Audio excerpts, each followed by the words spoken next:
Good morning friends. Last lecture के अंदर हमने यूनिट 1 के चैप्टर 1 के बारे में पढ़ा। यूनिट 1 के अंदर मैंने पहले ही बताया था कि 3 चैप्टर जैसे है, उसमें से चैप्टर 1 था इनडिटरमिनेट फॉर्म। उसके अंदर हमने बहुत सारे फॉर्म्स की और एग्जांपल्स की बातें की। आज वही यूनिट 1 का चैप्टर नंबर 2 पढ़ने जा रहे हैं। चैप्टर नंबर 2 है improper integral. What about the improper integral? तो सबसे पहले ये इम्प्रॉपर इंटीग्रल का वर्ड समझना हमारे लिए बहुत जरूरी है, बिकॉज ऑफ यहाँ पर वर्ड आता है, जैसे वहां पे इनडिटरमिनेट फॉर्म था तो वो वर्ड का मीनिंग समझे थे, फिर एग्जांपल्स। वैसे यहाँ पे इम्प्रॉपर इंटीग्रल का मीनिंग होता है कि इंटीग्रल जो है वो इम्प्रॉपर है। अब यहाँ से हम थोड़ा बैक में जाएंगे, यानी कि 12th स्टैंडर्ड के अंदर हमने इंटीग्रेशन के बारे में पढ़ा था। तो वो इंटीग्रेशंस थे, उसमें हमने इंटीग्रेशंस निकाले थे। स्टार्टिंग ऑफ 11th साइंस और 12th साइंस हमारा इंटीग्रेशंस का बेसिक था, कि जो हमने इंटीग्रेशंस के फॉर्मूला और एग्जांपल के बारे में पढ़ा था। एंड देन आफ्टर वही इंटीग्रेशंस को एक लिमिट्स के साथ हमने सॉल्व किया था, जिसमें हम उसको बोलते थे upper limit and lower limit. वो lower limit and upper limit हमारे फाइनाइट्स थे, यानी कि वहां पे आंसर्स थे, कोई नंबर था जिसकी वजह से हम इंटीग्रेशंस निकाल सकते थे, और वही इंटीग्रेशंस को हम फिर लिमिट्स के वहां पे अपर माइनस लोअर करके वैल्यूज निकालते थे। तो वही जो इंटीग्रेशंस करते थे with the limit of finite values, it's called proper integral. अब यहाँ पर इम्प्रॉपर आया, यानी कि यहाँ पर बहुत सारे बच्चों को पता चल गया होगा कि इम्प्रॉपर यानी कि वो इंटीग्रेशंस में कहीं ना कहीं गलती हो सकती है। इंटीग्रेशंस के अंदर 3 भाग बहुत ही इंपॉर्टेंट है। एक होता है lower limit, second one is upper limit, and then after the function. अब यहां पर तीन तरह के चीजों को हमें ध्यान रखना है। इम्प्रॉपर इंटीग्रल कैसे बनता है? या तो लोअर लिमिट LL, जो हमारे लोअर लिमिट से वो इनफाइनाइट हो सकते हैं, यानी कि प्रॉपर नहीं हो सकते, या तो फिर फाइनाइट नहीं हो सकते। ये तीनों कॉमन चीजें हैं। वैसे ही अपर लिमिट भी इनफाइनाइट हो सकते हैं, और f of x dx ये इनफाइनाइट नहीं होगा, बट द फंक्शन जो होगा वो कभी बाउंडेड नहीं होगा या तो कंटिन्यूअस नहीं होगा। क्योंकि इंटीग्रेशंस पढ़ाने से पहले हमारे टीचर्स ने हमें यही बताया था कि फंक्शन कंटिन्यूअस है तो ही उसका इंटीग्रेशंस निकलेगा। तो ये फंक्शन, ये दोनों वैल्यूज फाइनाइट हो सकते हैं, बट ये वैल्यूज यहां पर रखते हैं तो ये फंक्शंस इनफाइनाइट हो जाता है। फाइनाइट में से इनफाइनाइट यानी कि डिसकंटिन्यूअस हो जाएगा, and that's why this the function और इंटीग्रेशंस आर दी इम्प्रॉपर। तो यहां पर हमने 3 तरह की बातें की, एक lower limit, upper limit and function f of x dx। तो इम्प्रॉपर इंटीग्रल यही बताना चाहता है हमें कि ये हमें कैसे सॉल्व करना है और ये कैसे पढ़ना है। तो सबसे पहले हम इम्प्रॉपर इंटीग्रल के बारे में पढ़ते हैं कि the integral a to b f of x dx is called an improper integral if दो कंडीशंस है कि वन और बोथ यानी कि या तो लोअर लिमिट या तो अपर लिमिट या तो दोनों ऑफ इंटीग्रेशंस आर इनफाइनाइट, यानी या तो अपर या तो लोअर या तो दोनों इनफाइनाइट हो सकते हैं।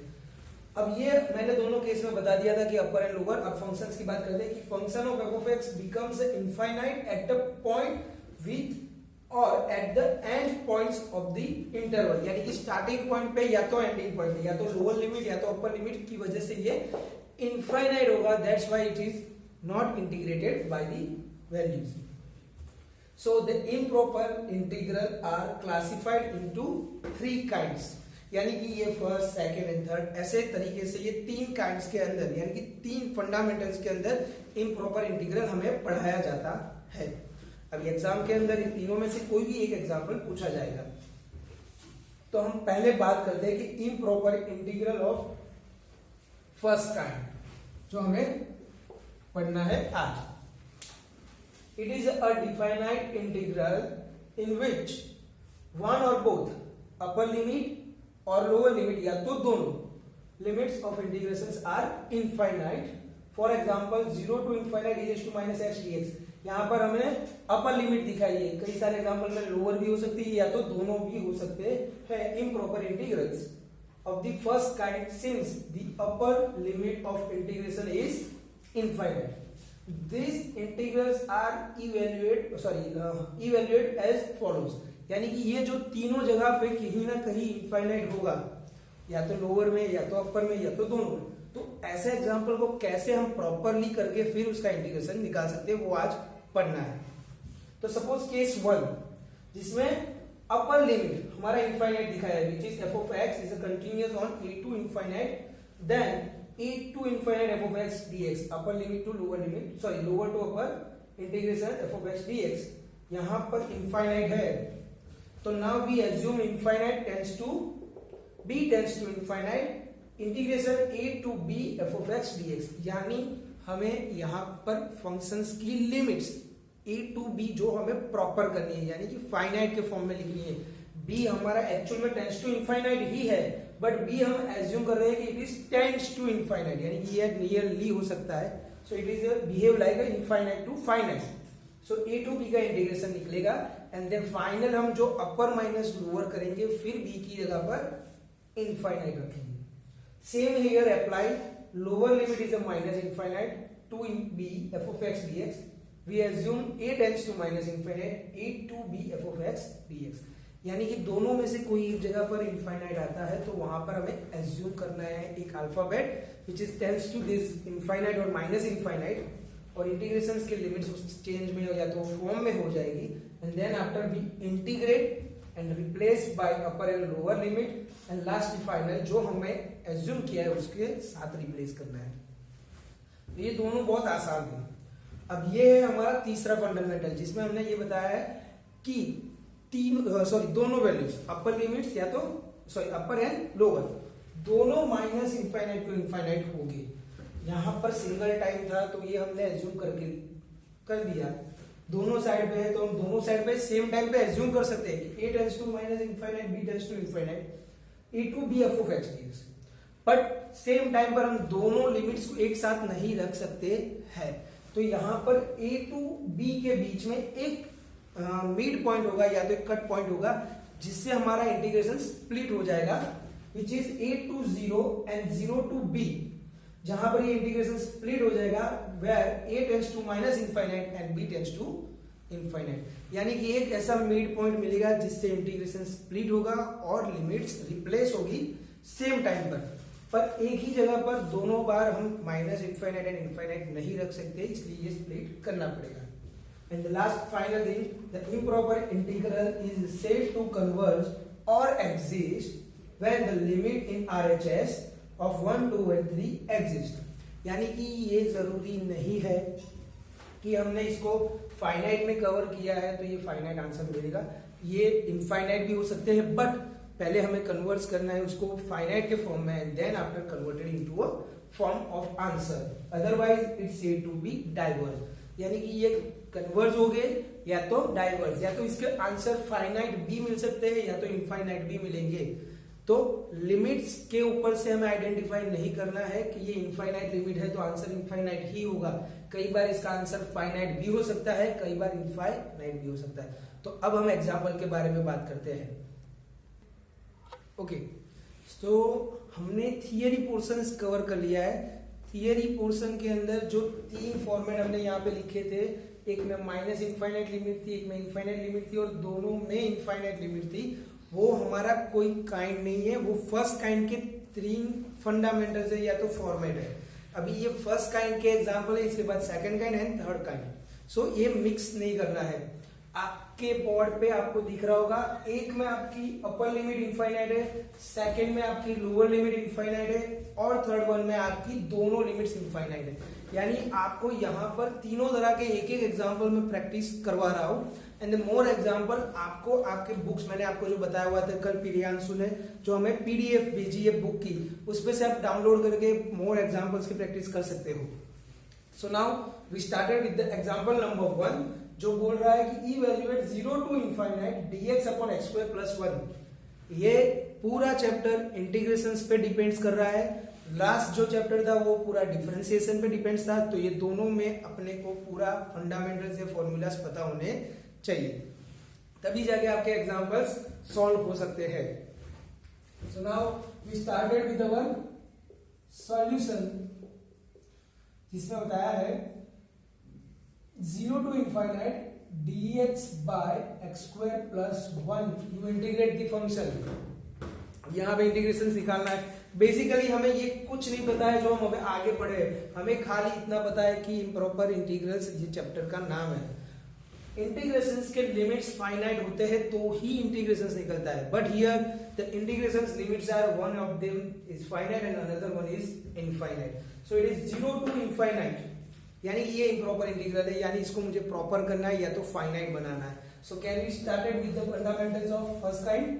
So now we assume limit, यहां पर b है तो b tends to infinite 0 to b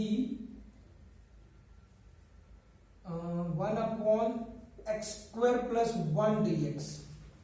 अब ये हमारा बेसिक हुआ कि हमने इनफाइनाइट से उसे finite, b is an assume that it is a finite something, तो ये हमने b को कन्वर्ट करके इसको फाइनाइट फॉर्म में या तो प्रॉपर फॉर्म में हमने इंटीग्रेशन निकाला. Now can be right 1 plus x square और x square plus 1 both the same things. 1 upon x square का इंटीग्रेशन हम सबको पता है, yes, tan inverse x, because of हम सब लोग जानते हैं कि what is the integration formula. So here it is a tan inverse x of 0 to b upper two lower, ये हमें रखना है. सो ये हुआ हमारा बेसिकली इंटीग्रेशन हुआ है और फाइनाइट यानी कि प्रॉपर इंटीग्रेशन में.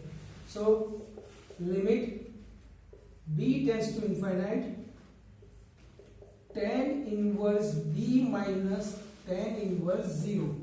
यहाँ पे लिमिट कॉन्सेप्ट का यूज हमें इंटीग्रेशंस को प्रॉपर बनाने के लिए किया है, ना कि इसको इनडिटरमिनेट फॉर्म में कन्वर्ट करने के लिए. सो बेसिकली इसको इसी में ही रखना है, उसके साथ मिक्सअप नहीं करना है.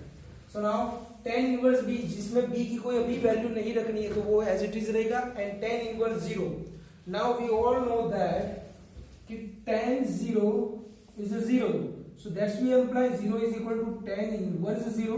ये tan को सामने भेज देंगे, so meaning of them कि tan inverse की वैल्यू क्या हो जाएगी 0. so limit b tends to infinite tan inverse b minus 0. अब इसको नहीं भी लिखेंगे तो भी चलेगा, and now we replace b as a infinite. so b replaced by infinite, so it is a tan inverse infinite. अब tan inverse infinite can be explained here to what about the infinite? Infinite is equal to, sorry, tan inverse infinite. So it is a sin inverse infinite by cos inverse infinite. ये कहाँ पर infinite होगा? ये सबको पता है कि it is the value of sin inverse infinite कहाँ पे होगा और cos inverse infinite कहाँ पे होगा. ये दोनों की values at the value of pi by 2 sin pi by 2 1 होगा और cos pi by 2 0. so ये हमें यहाँ पर 1 by 0 के फॉर्म में दिखेगा. so here it is a pi by 2 and here it is 0. so infinite तभी आएगा then the value of it is pi by 2. so converted into tan inverse infinite is equal to pi by 2. यहाँ पर आपको trigonometric table भी पता होना चाहिए कि tan pi by 2 is equal to infinite. अगर ये समझ में नहीं आया है तो can we write tan pi by 2 which is a sin pi by 2 upon cos pi by 2. Sin pi by 2 is 1 and cos pi by 2 is 0. So the whole answer is infinite. हमें यहां से यहां जाने का रास्ता पता है पर उल्टा आने का रास्ता पता नहीं है, इसीलिए ये इनफाइनाइट कहाँ होता है हम लोगों को पता है. ट्रिगोनोमेट्रिक टेबल हम बनाते हैं sin cos and tan 0 30 45 60 and 90 degree, उसको हमने पाई के फॉर्म में कन्वर्ट करना है और वहां पे हम वैल्यू लिखते हैं. साइन की वैल्यू हम सबको पता है, देन हम उसको रिवर्स लिखेंगे तो कॉस की बनेगी एंड साइन अपॉन कॉस करेंगे तो tan की. Just like this sine cos 0 30 45 60 and 90. यहाँ पे जो वैल्यूज लिखते हैं इस तरह से इधर ये इस तरह से अप्लाई होगा, ये दोनों का मर्ज करेंगे then we apply to tan. यहां से आपको ये एग्जांपल्स आसानी से सॉल्व हो जाएंगे. Okay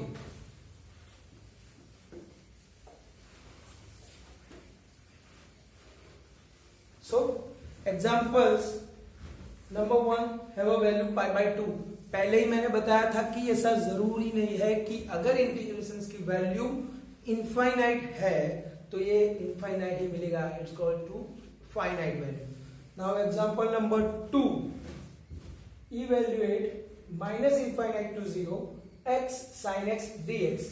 Now we started with the solution which is minus infinite to 0 x sin x dx.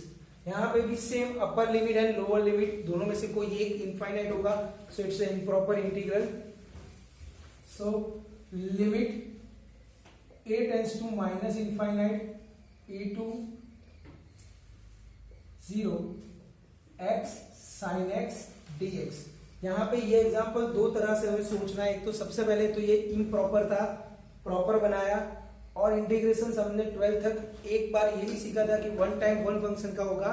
फिर then after integration by parts करके हमने एक चैप्टर पढ़ा था जिसमें हमें दो फंक्शंस इंटीग्रेशन में मल्टीप्लीकेशन में है, तो हमने उसका इंटीग्रेशन बाय पार्ट्स ये इस तरह से सीखा था कि integration of u v dx which is equal to u integration v dx minus the whole integration in the bracket of du by dx integration v dx the whole dx. तो इस हिसाब से यहाँ पे x sin x का difference integration होगा जिसमें L I A T E ये वर्ड के बारे में हम सबको पता है. Logarithm, inverse, algebraic, trigonometric and exponential. Algebraic and trigonometric both are the nearly alphabetical order. So here it is a U and V, algebraic and trigonometric. तो इसी हिसाब से ये फॉर्मूला का हम इंटीग्रेशन निकालेंगे पहले. सो limit a tends to minus infinite, u is our x, so x is here the an integration of sin dx minus whole integration u यानी कि dx by x of x integration sin x dx and ये जो बनेगा ये bracket अलग बनेगा और यहाँ पर dx अलग आएगा. एंड ये ब्रैकेट्स का इंपॉर्टेंस बहुत है यहाँ पर. So limit a tends to minus infinite x. यहाँ पर हमें इंटीग्रेशन निकालना है, तो what is the integration of sin x which is minus cos x. यहाँ पर आएगा a to 0, so a to 0. अब यहाँ पर ब्रैकेट में कर देते हैं box. Minus differentiation of x is 1 and differentiation of sin x is minus cos x dx of a to 0. Minus minus plus, ये माइनस बाहर आ जाएगा. So limit a tends to minus infinite minus x cos x minus minus plus और cos x का इंटीग्रेशन sin x over a to 0.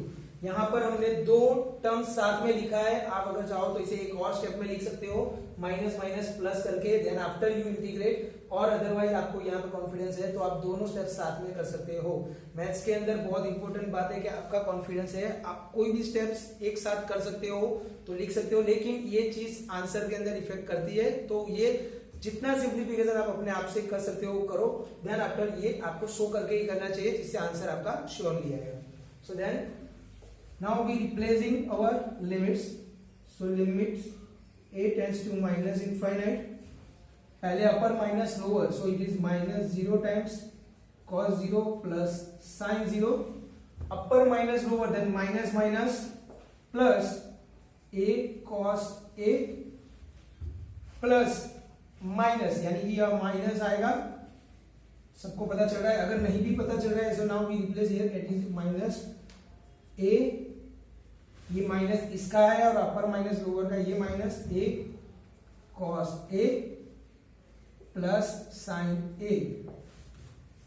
So limit a tends to minus infinite, the whole answer is 0, sin 0 is 0, minus minus plus a cos a minus sin a, and now the a is replaced by minus infinite, and we all know that the values of cos and sin are between the minus 1 to 1, so the infinite answer of the cos and sin are the infinite. So a की जगह पे minus infinite, so minus infinite cos minus infinite minus sin minus infinite. But हम सबको पता है कि cos और sin की वैल्यूज always between to minus 1 to and 1, so the answer of infinite of cos and sin are infinite.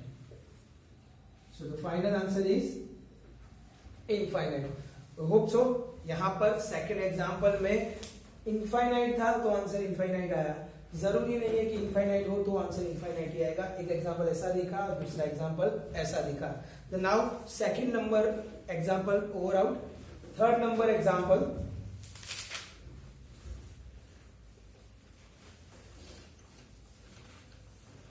Okay so अब यहाँ पर एक लिमिट थी जो इनफाइनाइट के फॉर्म में अपर में थी और सेकंड वन इज लोअर। अब यहाँ पर दोनों की दोनों लिमिट्स जो है वो in the form of both side are infinite. So now we started with the solution. यहाँ पर लोअर लिमिट भी माइनस इनफाइनाइट है एंड अपर लिमिट भी इनफाइनाइट है। तो यहाँ पर एक हमारा मिड पॉइंट मिलेगा जिससे हमें इसको पार्टीशन में अलग करना है और then after separated into one limit point, then after we find out our integrations. So it is limit यहाँ पर a tends to minus infinite a। अब ये सबसे पहले तो हम इसको सिंप्लीफाई कर देते हैं। कैसे कि जब सबको पता चल जाएगा, here it is minus infinite to 0 1 upon e raised to x plus e raised to minus x dx plus 0 to infinite 1 upon e raised to x plus e raised to minus x dx। ये हमने पहले इसका एक mid point निकाला because हम जानते हैं कि माइनस इनफाइनाइट से इनफाइनाइट के बीच में एक मिड पॉइंट आएगा 0 और उससे हमने इसको पहले सेपरेट कर लिया। अब ये हो गया एक इम्प्रॉपर, दोनों साइड पे आ चुके हैं। Now we converted into a proper form. So limit a tends to minus infinite a to 0 1 upon e raised to x plus e raised to minus x dx plus limit b tends to infinite 0 to b 1 upon e raised to x plus e raised to minus x dx। अब यहाँ पर e raised to x plus e raised to minus x का integration निकाला नहीं जा सकता है। So here we simplify that 1 upon e raised to x plus e raised to minus x dx which is equal to 1 upon e raised to x 1 upon e raised to x dx which is LCM यहाँ पर लेंगे हम। ये हो जाएगा e raised to x upon e raised to 2x plus 1 because ये e raised to x यहाँ पे मल्टीप्लाई होगा तो e raised to x into e raised to x is e raised to 2x plus 1 upon e raised to x जो denominator का denominator था तो वो ऊपर चला गया। सो अब ये जो फॉर्म है उसको हम इस फॉर्म में लिख सकते हैं। So now here it is limit a tends to minus infinite a to 0 it is e raised to x upon e raised to 2x plus 1 dx plus limit b tends to infinite 0 to b e raised to x upon e raised to 2x plus 1 dx। Okay, यहां तक हुआ only simplification और proper form. अब निकालना है हमें integration. So integration of e raised to x upon e raised to 2x plus 1 निकाला हमारे लिए आसान नहीं है। So now we assume that e raised to x is equal to u, sorry हाँ u अज्यूम करते हैं। So what about the e raised to x dx which is du। So can we assume that कि e raised to x dx को हमने क्यों u किया, क्योंकि यहां पर ये हो जाएगा u upon you square plus 1, ये भी हो जाएगा u upon you square plus 1, यानी कि ये जो यू स्क्वायर प्लस 1 है वो हो जाएगा tan इनवर्स u, यानी हमारा इंटीग्रेशन आसान हो जाएगा। So limit a tends to minus infinite a to 0 e raised to x as a u upon it is a e raised to 2x। so u sorry यहाँ पे u नहीं आएगा because of e raised to x dx, पूरा portion जो है उसकी जगह पे क्या आ जाएगा du। So it is u square plus 1। Same here limit b tends to infinite 0 to b du upon u square plus 1। So u square plus 1 is the integration is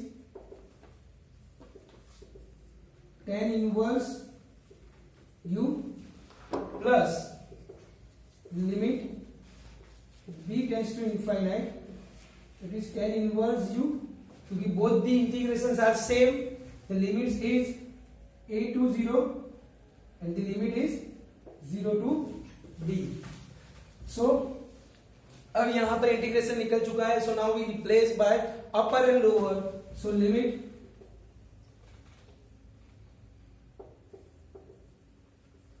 a tends to minus infinite, यहां पे आप लोगों को दिख रहा होगा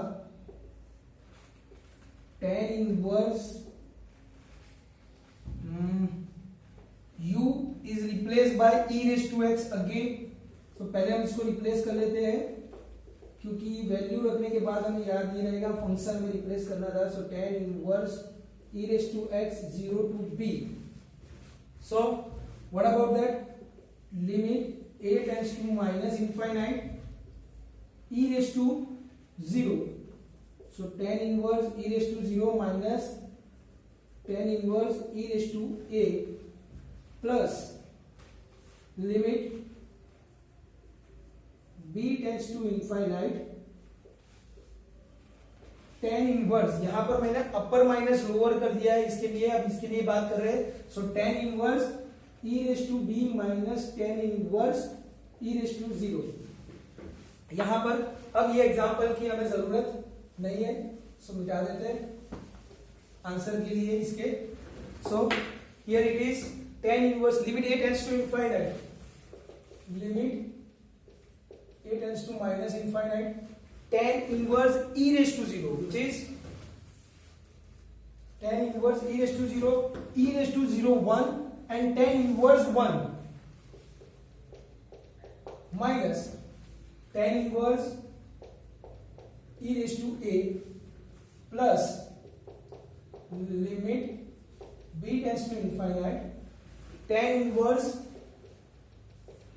e raised to b minus same here tan inverse e raised to 0 which is tan inverse 1.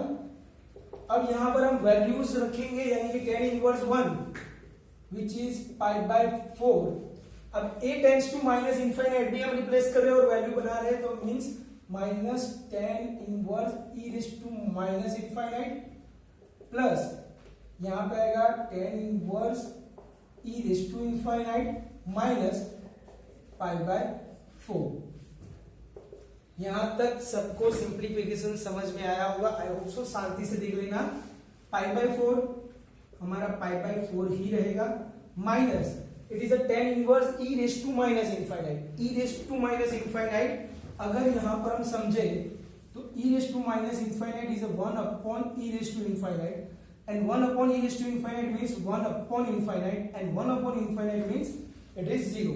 सो ये हो जाएगा tan इनवर्स 0. और आगे के यही एग्जांपल में हमने सॉरी यहां पे फर्स्ट नंबर ऑफ एग्जांपल में देखा था कि tan इनवर्स 0 होता है. ओ सो ये हो गया हमारे फर्स्ट ब्रैकेट का काम complete. Now the number of second bracket. जैसे यहां पे बताया था कि e raise to minus infinite था, but here it is e raise to infinite. So it is a tan inverse infinite. First example में यहां पे tan इनवर्स 0 और tan इनवर्स इनफाइनाइट दोनों की वैल्यूज दी थी. So it is tan inverse infinite is pi by 2 and this is minus pi by 4. So now we open the bracket.